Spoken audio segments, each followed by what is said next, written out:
Usually when we talk about negotiation, there is this, I don't know, this really ingrained expectation of conflict, right? Oh, absolutely. Like, Yeah. we always picture this intense tug of war. Yeah, exactly. Two people sitting across a massive mahogany table, just getting red in the face. Right. Aggressively sliding pieces of paper back and forth until somebody finally just, you know, breaks. Yeah, we think of it as this battle of brute force, or at best, a battle of just pure, exhausting logic. It's always framed as this zero-sum game of attrition. Yeah. Like, the prevailing wisdom out there is basically all about who has the most stamina. Right. Or who's willing to be the most ruthlessly stubborn person in the room. Exactly. But, the most dangerous negotiators out there, they don't actually overpower you. They don't break you at all. No, they really don't. They just, they give you something shiny to fight over. Right. So they can just quietly walk away with the actual prize. Yeah, it's pretty wild. Oh. So today, we are jumping into a really fascinating, honestly slightly sneaky tactical brief from our source materials called Misdirection. It's a section from The Art of Negotiation. It is such a good read. It really is. So our mission for this deep dive is to figure out the ultimate promise of this text. Basically, how to win a negotiation without the other person even realizing what's happening. Which is huge, because these notes completely subvert that whole traditional tug-of-war mentality we just talked about. Yeah, they do. It moves negotiation away from being this test of strength, and it turns it into, like, a literal masterclass in psychology. Okay, let's unpack this. The core premise here is that misdirection allows you to secure your actual goals by deliberately making a secondary point seem, well, extremely important. Right, while keeping your true priority completely hidden. Exactly. And for you listening right now, whether you are negotiating a massive multi-million-dollar corporate contract or, honestly, just trying to agree with your partner on a vacation destination, this concept is going to radically change how you approach your next conversation. It really applies everywhere. But to grasp this, I think we have to recognize that misdirection, at least in this context, it isn't some cheap parlor trick. Right. It's not magic. No, it's a profound exercise in attention management. What's fascinating here is that you are intentionally creating a focal point for their resistance. You're building a decoy. Yeah, you walk into a room and instead of fighting for what you want, you just pick a fight over something you don't even care about. I mean, it sounds so completely counterintuitive. It does sound crazy, right? But it relies really heavily on a deeply ingrained human trait, which the text calls the oppositional reflex. The oppositional reflex. Okay, Yeah. what does that look like in practice? Well, in high-stakes conversations, when we sense that someone wants something from us, our evolutionary instinct is to push back. Oh, sure. Like nobody wants to feel like they're just giving in. Exactly. It's an ancient tribal dynamic. We create friction to ensure we aren't just, rolling over or being taken advantage of. Right. So by introducing a false priority, you are basically feeding that exact natural desire. You give them a target to attack, and they end up expending literally all their energy fighting that decoy. Which is, it's the exact same principle behind a magician's sleight of hand. Oh, that's a great comparison. Yeah, like if you watch a really good close-up magician, they don't hide the coin by moving their hands incredibly fast.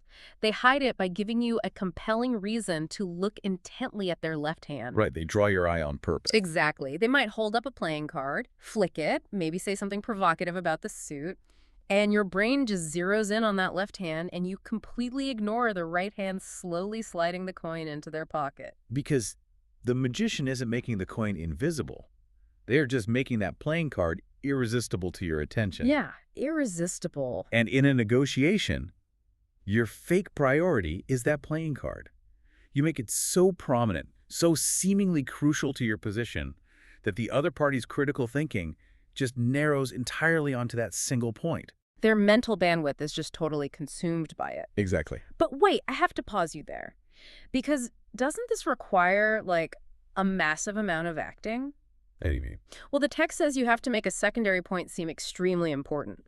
If I go in there pounding the table over a decoy, aren't they just going to assume I'm being ridiculous and shut down the negotiation entirely? That's a really valid fear. Right. Like, isn't there a huge risk of blowing up the whole deal before we even get to my real priority? Well, it's a super common misconception that signaling importance requires theatricality.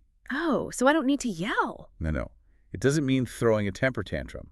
In a professional setting, Importance is signaled through time and persistence. Time and persistence. Okay, break that down for me. Sure, you ask incredibly detailed questions about the decoy issue. You bring it up early in the agenda.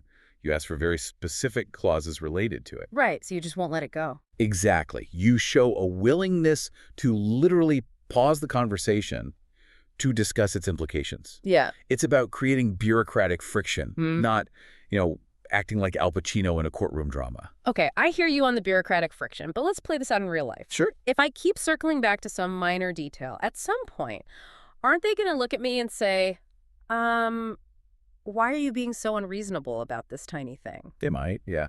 So how do you keep it from just making you look incompetent or just painfully difficult to work with? Well, that's where the plausibility of your decoy becomes so critical. Yeah. It has to be something that could legitimately matter to your business or your situation. Oh, I see. So you can't just pick something absurd like demanding blue M&Ms. Exactly. It has to be totally justifiable. Yeah. If you are questioned on it, you need a solid, logical rationale for why this detail is causing you so much heartburn. Right. You're essentially building this highly rational fortress around a completely empty room.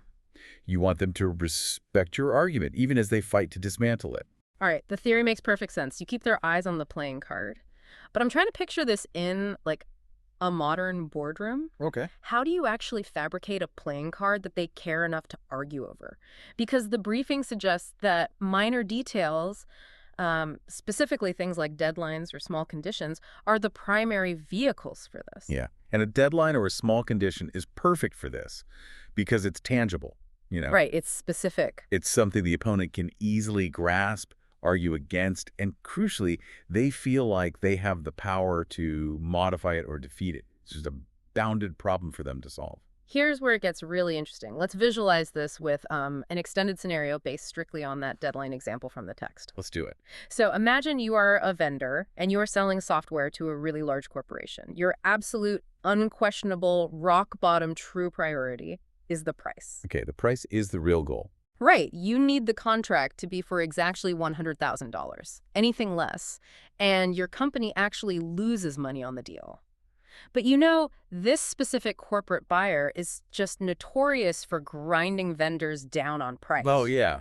We all know that buyer. Exactly. So if you walk in there and just declare that price is your most important issue. Well, you have just painted a giant bullseye right on that $100,000 figure. Right. They will immediately attack it because, frankly, that's their job. Which means you have to suppress literally every instinct telling you to fight for that number.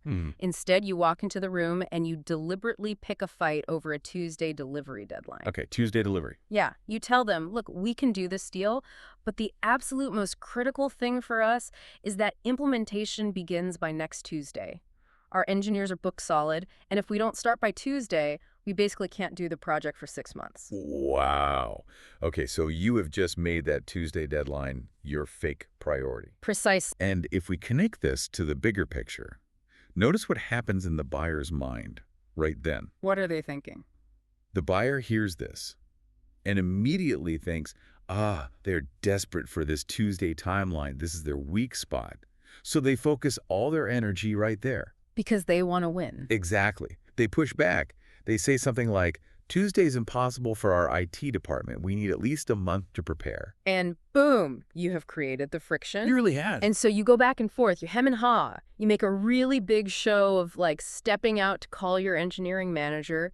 You sigh heavily. Right, you're laying it on thick, but professionally. Exactly. You spend 45 minutes of a 1-hour meeting just agonizing over this implementation timeline. But let's look at the alternative outcome for a second here. Sure. What if the buyer doesn't actually bite? What if they just say, sure, Tuesday works for us? Oh, well, that's the absolute beauty of it. If they agree to Tuesday, you haven't lost anything at all. That's true. You just say, great, that solves a huge headache for us. Now, about the price.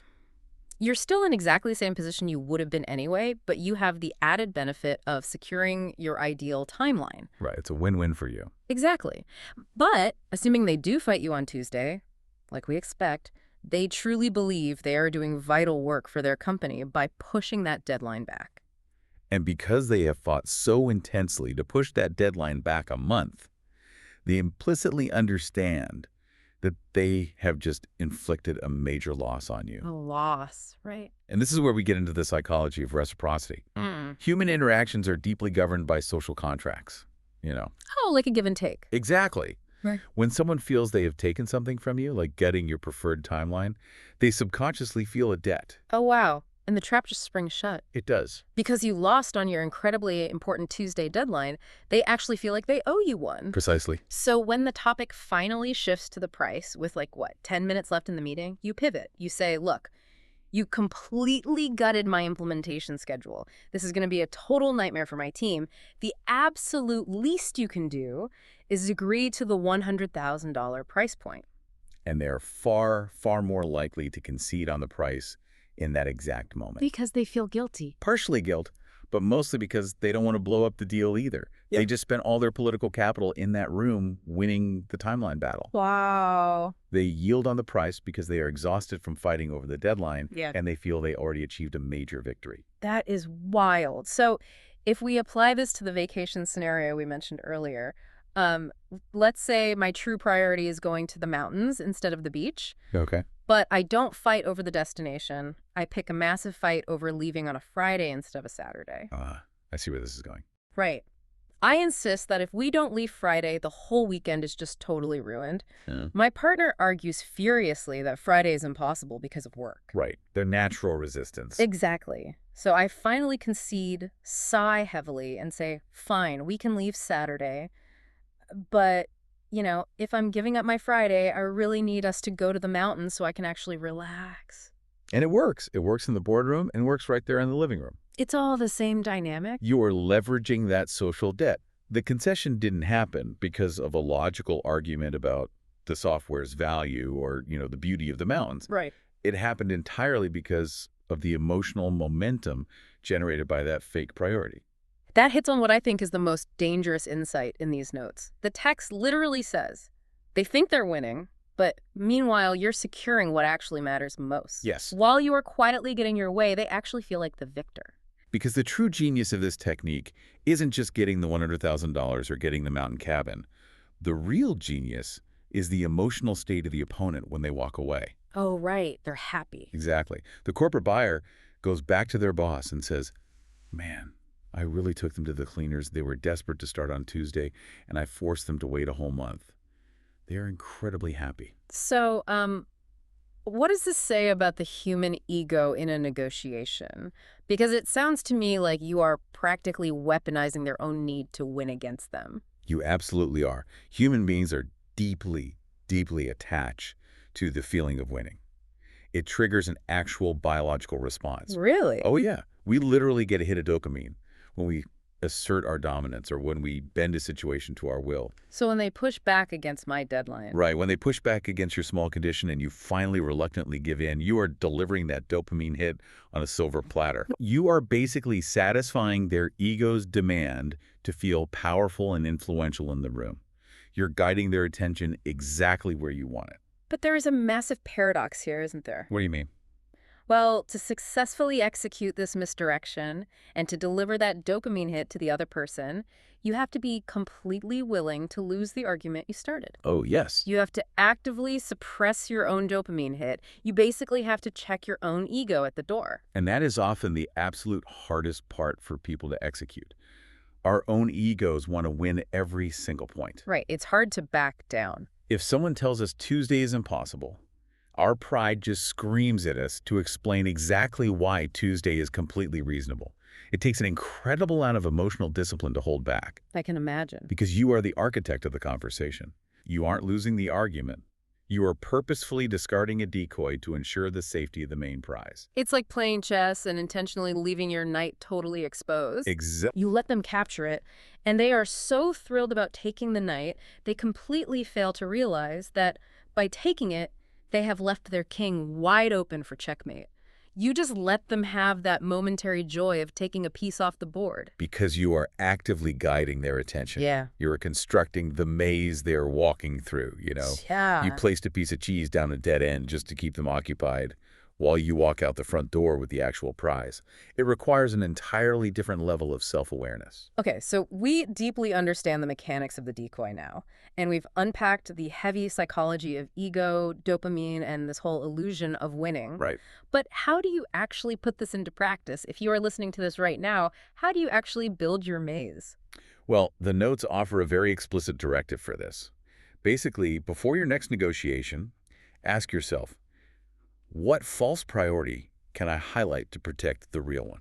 This raises an important question, though. That word protect is doing a lot of heavy lifting in that sentence. It really is. Why does a real priority need protection in the first place? Yeah, because exposure equals vulnerability. Yeah. If your priority is out in the open, it becomes a target. Right. If you walk in and say, the $100,000 price tag is my #1 issue, the other side's brain instantly registers, okay, that is where I can inflict the most damage. I see. That is where I have the most leverage to extract concessions from them. So by highlighting a false priority, you are basically placing armor over your real priority. Exactly. You are sending their troops to attack a fortress that is, well, completely empty inside. That's a great way to picture it. But this completely flips traditional negotiation preparation on its head. I mean, usually you go into a room with a list of demands, you know exactly what you want, and you prepare all these logical arguments for why you deserve it. And that old way is all about preparing to defend yourself. This method, though, is about preparing to misdirect them. It's totally different. The most critical part of the negotiation actually happens before you even open your mouth. It happens when you are sitting alone at your desk, looking at your deal, and deciding what your fake priority is going to be. Which means the most important work is done in silence. And that requires a really deep level of empathy, right? Oh, absolutely. Because you can't just pick any random detail. Like we said earlier, no blue M&Ms. You have to know what the other side values, what constraints they are under, and what they are most likely to actively push back against. Yes, exactly. You have to craft a decoy that is tantalizing enough for them to want to destroy. You are anticipating their resistance and then giving that resistance a safe place to land. Well, safe for you, that is. Right, safe for you. You want them to feel like they're doing their job really well by dismantling your decoy. So I want to challenge everyone listening right now. Think about your next upcoming negotiation. Yeah, try this out. It could be an annual performance review, asking for a raise, buying a car, or drafting a massive client contract. Challenge yourself to define your decoy right now. What's your playing card? Exactly. What is the small condition or the timeline detail that you are going to furiously defend, fully knowing you are going to surrender it when the time is right?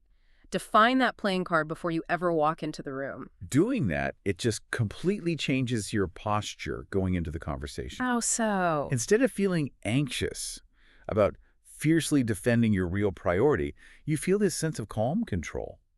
You know exactly how the first half of the conversation is going to play out because you designed it. Wow. You were just waiting for them to take the bait. That is so powerful. Okay, so what does this all mean? Let's just quickly recap the journey of this deep dive. Sure. We started with the idea of creating a fake priority, like our hypothetical Tuesday deadline, or fighting over a Friday vacation departure. Right. Then we unpacked the evolutionary oppositional reflex, which is what makes the other side expend all their mental and emotional energy just fighting that decoy. Fighting the empty fortress. Exactly. We explored the paradox of suppressing your own ego to let them feel like they won the battle.